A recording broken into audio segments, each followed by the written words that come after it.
Hi everyone, welcome back to my channel. My name is Nikita, and on this channel we talk about BIPOC stories in fiction as well as in real life, so you can expect a lot of book chats, book recommendations, as well as my podcast called Brown People Problems. So for today I wanted to chat about I couldn't just narrow it down to six books I guess. 6 South Asian stories, 6 South Asian authors that I think everyone would love. I did another one of these a few weeks ago and a lot of you really enjoyed that one. I'll definitely link it up here as well as in the description box below. But I wanted to do another one and share some of the more maybe like recent South Asian authors that I have read, South Asian stories that I have read that I think everyone would enjoy because they're absolutely incredible. All right, so first up, I have this book that I've talked about quite a bit. It's the Bandit Queens by Parini Shroff. This is a book that I read, I believe in the month of June. It looks big, but it's not really because at least the copy that I have, the text is really quite big. But this is this author's debut. I believe this author is an Indian American woman. She's a lawyer in the Bay Area in California. And this is her first novel, and it was actually really incredible. I gave it 5 stars. This is about a young woman called Gita who is in a small village in rural India. So I believe this is like present day India, if I'm not wrong.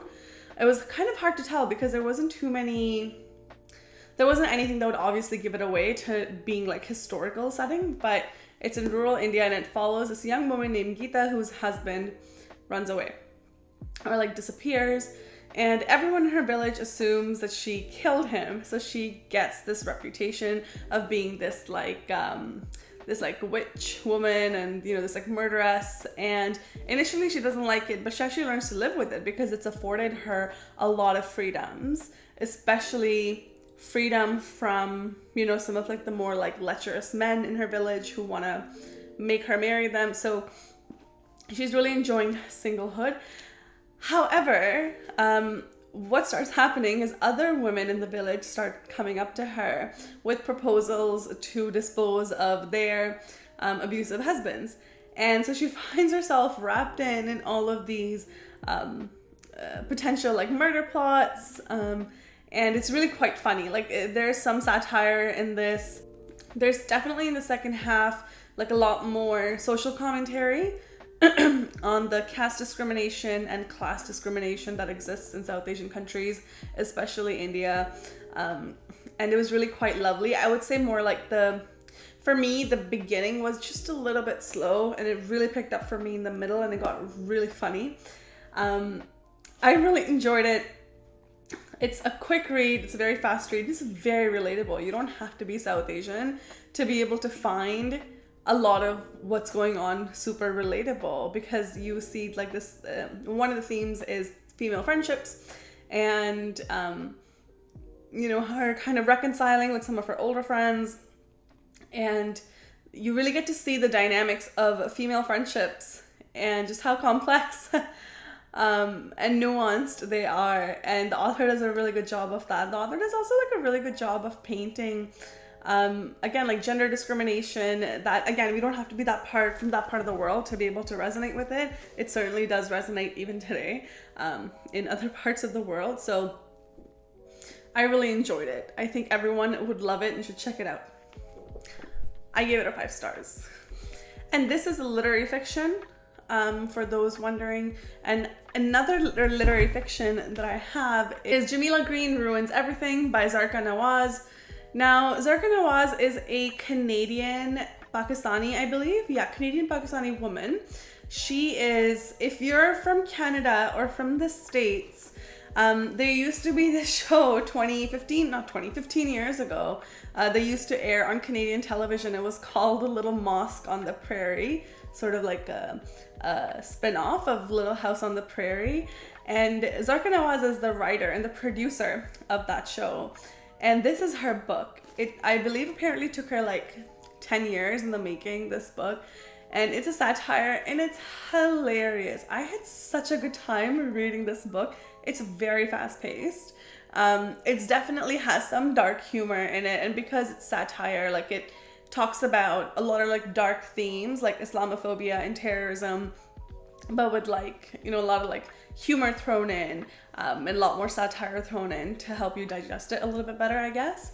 But this was really funny. So it's the story about this woman called Jamila Green. I believe she's like in her 40s. She is in, I believe it's an interracial relationship. But anyway, she's married and she has kids. And she is really kind of estranged from religion and from God. And what happens is she's trying to be an up-and-coming writer. And she writes a book and it's not getting much traction. So she decides to turn to God for help. And she goes to her local mosque, and she, you know, all she wants is for God to make her book New York Times bestseller, like to make it on the New York Times bestseller list. And the priest or the imam that she goes to there, you know, encourages her to do some social work, so some donations to the homeless folks and things like that. And her and the imam strike up a really unusual friendship. And the homeless person that they end up helping out and befriending, turns out gets recruited by a terrorist group in the Middle East. And a whole bunch of things happen, and the priest disappears, and she decides to venture to that part of the world to take on these terrorist organizations to rescue her friend. But it's not at all in like a serious way. It's just very comedic. And it's funny because instead of like the names for those terrorist groups that we are aware of, like the acronym that they use is DICK, D-I-C-K. And it was really funny. It had like a really nice undertone, a comedic undertone to it. I really enjoyed it. I just binged it completely, really, really fast. I have not heard many people talk about this book, especially on Booktube. And it's actually incredible. And Zarqa Nawaz already is like a very kind of an active kind of woman in her community, social justice. It's certainly like a huge value that she holds, a very creative woman. And this book really kind of captures everything from serious conversations around gender discrimination to Islamophobia, and has a lovely way of kind of weaving in a lot of these political issues without feeling too heavy or like a drag, because everything is done in a very satirical fashion. And I had a really great time. I think everyone would love that. You should read that book. I believe I gave it 4.5 stars. It was lovely. Now, if you like romance, there's a number of recommendations I have, but one I think has hype around it, but I think still definitely deserves a little bit more, is Dating Dr. Dil by Nisha Sharma. I read this book a few months ago, earlier on this year, and I think a lot of people have like certain qualms with this book, and while those are really valid, they should not overshadow this book. It was fast-paced, it was funny, it was quite steamy for those who kind of enjoy that, but it was so good. It's about these two Indian American individuals, and it's sort of like an enemies to lovers, forced dating type of a context, but the male protagonist, I believe his name is Prem, is a cardiologist, and he is trying to secure, I think, some sort of like funding to open up a cardiology center for the South Asian folks in New Jersey. And our female lead, I forget her name, but she's a lawyer, and she needs to get access to her parents' mortgage because they're trying to sell off the house, and she wants to take ownership of the house. But the only way they're going to do that is if she gets married. So these two definitely have the need, their needs uniting them in fake dating. And the fake dating trope was nice. It wasn't like overly done, and the enemies to lovers was also like enjoyable. I had a really good time. Part 2 of this book is actually out this week. It's called Tastes Like Shakkar, and I'm going to be picking that up at some time soon. But I thought Dating Dr. Dil was funny. It's like a nice summer read, and I think it was really nice to have a South Asian romance that isn't so just like wrapped up in some of the more common South Asian tropes, like parents not agreeing to the marriage, right? I think there was like a lot of reading books or stories about folks that look like you and sound like you is already so liberating to begin with. And then when you kind of take in like maybe like typically taboo topics for the community, like dating, and like sex, and you you create a wonderful story around it, I think that's just even more liberating for a lot of, at least us, you know, like 90s kids, 80s kids who like did not grow up with seeing those types of stories and that representation of our culture. So that's a really great book to pick up if you like romance. All right, up next I have a historical fiction recommendation for those who enjoy historical fiction. And I've talked about this book a lot, but I promise it is worth the hype. This book is called The Last Queen by Chitra Banerjee Divakaruni. I believe she's a professor in Houston. Yes, she's a creative writing professor at Houston. And she's a creative writing professor at a university in Houston. And that makes sense because she's an amazing writer. And this book is incredible. So if you are like aware of history, or if you enjoy history, the South Asia subcontinent was colonized by the British for like hundreds of years, amongst many other places in the world. And towards the tail end of it, the way that they kind of left was quite dysfunctional and destabilizing for the countries there, to say the least. And this particularly follows a story of the last queen of the state of Punjab, which is in northern India. And I believe she was alive from, I want to say, mid 1800s to early to mid 1900s. And her story, unfortunately, women get overshadowed, and women's stories get overshadowed by stories of men. Surprise, surprise. Who is actually more popular is her husband, who was the last ruler of that region, Maharaja Ranjit Singh, and her son, Dalip Singh. There's like movies on like Dalip Singh, but people don't talk about her enough. And she was the last queen. So she was Maharaja Ranjit Singh's youngest wife. He had a number of wives. She was his youngest wife, and she was the mother of his heir, which was Dalip Singh. And so it's a whole bunch of stuff, right, that happens with like Dalip Singh. If you're familiar with like the Kohinoor diamond, it was apparently gifted by Dalip Singh to the British monarchy. So this family like certainly has a lot of like influence and relevance that they hold in terms of history of that part of the world. So anyway, this follows her from when she's born. She had very humble roots. She was born in like a rural village, and she caught the eye of the Maharaja, and he made her one of his wives, his last wife. And you kind of see the whole book is written from her perspective, and it's very nicely written. So what I like about this author is, because I've read a number of books by her, this author has an incredible ability to step into her characters' minds and narrate the book like how she imagines they would be and their personality would be. Like, does that make sense? Some authors have like a very similar style of storytelling, and if you read multiple books by them, it's like the same way of telling story. But here, and compared to some of the other books I'll be talking about from this author, the narrative is totally different. It sounds like a totally different person speaking and telling the story. So I really enjoyed that variation in her work. But you follow her story from when she's like born, and she catches the eye of the Maharaja, and when she gets married, and now she's navigating court politics. If you enjoy that sort of a sub-theme, you would really enjoy this book.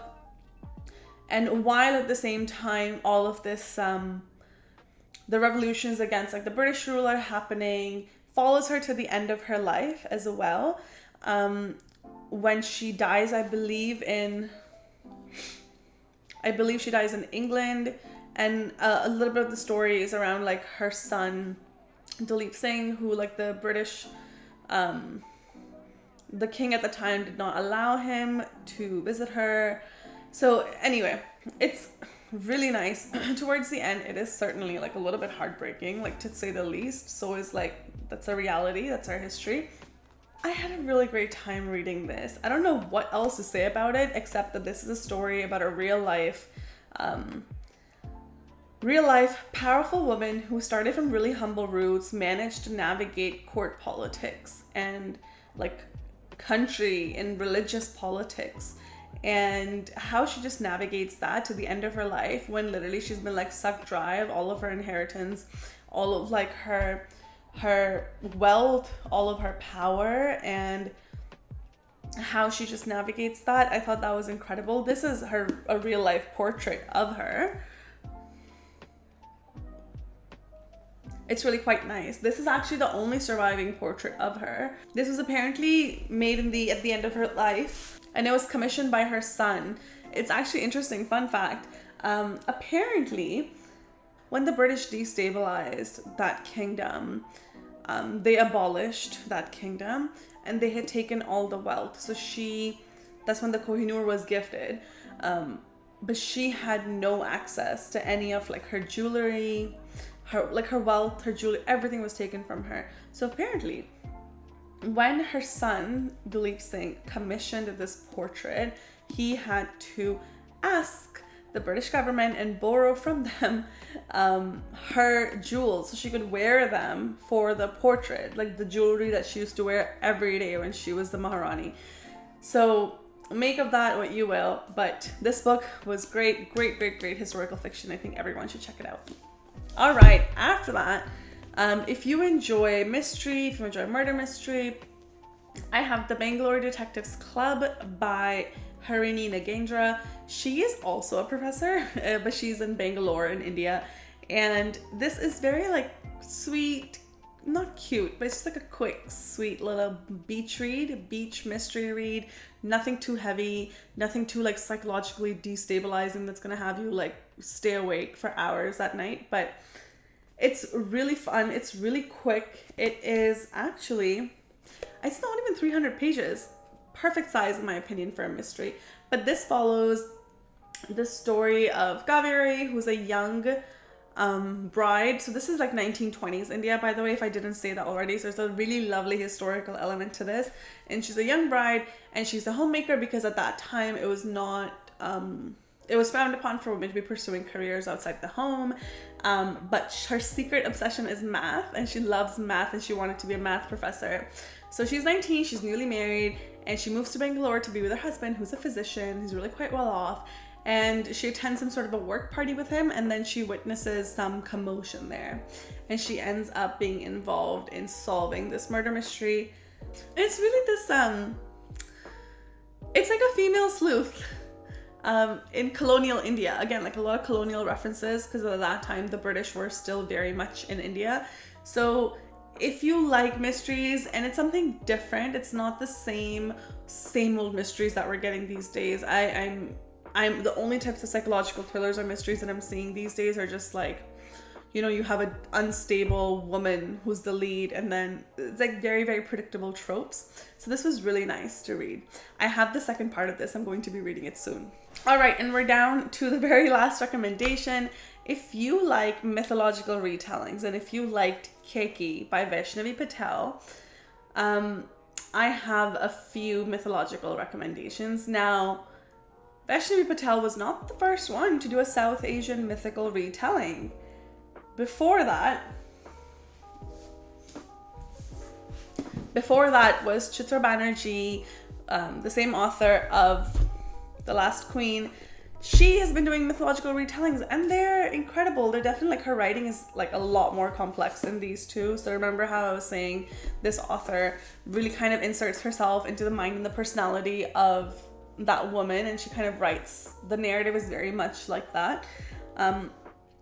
I certainly found these slightly slower reads, but they were so good. So the first mythological retelling that I have here is The Forest of Enchantments. Now the cover is just incredible.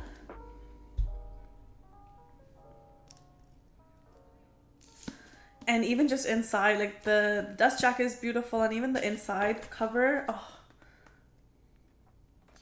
so nice. But cover aside, this book is a retelling, a mythical feminist retelling of Ramayana, which is like a Hindu epic from the perspective of Sita. Now, folks who are brown, you kind of know what I'm talking about. But it is this like in the Hindu religion, it's like a huge epic. and it's really like the cornerstone of like a lot of religious beliefs. But that now epic is kind of retold from the perspective of Sita, because she was like the wife of Lord Ram, and the whole kind of epic happens because they were exiled to the forest for like 20 years and she was kidnapped, supposed monster, and the whole epic is like her being rescued. And at the end of that epic is when we have Diwali. So anyway, this was really nice. It was really interesting reading a story that we're so familiar with from a totally fresh and new perspective. And even though you know what happens in the epic, you know how the story is gonna go, what's gonna happen, it still felt like I was reading like a brand new story, if you know what I mean. This captures really well what it's like to be a woman in a man's world, and which is a sentiment that a lot of us can relate to today. So it's still very relevant, and it was just so beautifully told. I don't know what else to say about this book except that everyone should read it. And then another mythological retelling by the same authors, Palace of Illusions. This is around another Hindu epic, and it's one of like the supposed villains from that epic. Sorry, not villain, but like the heroine. This is a retelling of the Hindu epic Mahabharata, and it's from the perspective of Draupadi, who's also, I believe, called Panchali. She had multiple names, but this was, so I would say this was my least favorite of her 3 books, only because at the time I read it, I found this writing just so complex. Maybe I was in the right mindset, but I'm definitely picking this up soon again. I want to give this a proper shot, but I still remember really enjoying this. And again, a feminist retelling. Who doesn't love that? So I think check these out. This author has been doing mythological retelling since before it was a trend, because you know, now we're definitely seeing like a lot more, like we have Greek retellings and retellings of like the Norse myths, and we think, oh well, we need like more retellings from like the South Asian subcontinent. She's been doing them for years, so check them out. All right, everyone, that's it. That's all for today. Hope you like these recommendations. These are 6 books, 6 South Asian authors, and 6 South Asian stories that I think everyone should read and everyone will love. If you have read any of them, or if you're planning on picking them up, let me know down below. I would love to hear your thoughts. As always, thank you for being here. Thank you for diversifying your reading to be inclusive of stories from around the world. And I will see you in my next video. Bye.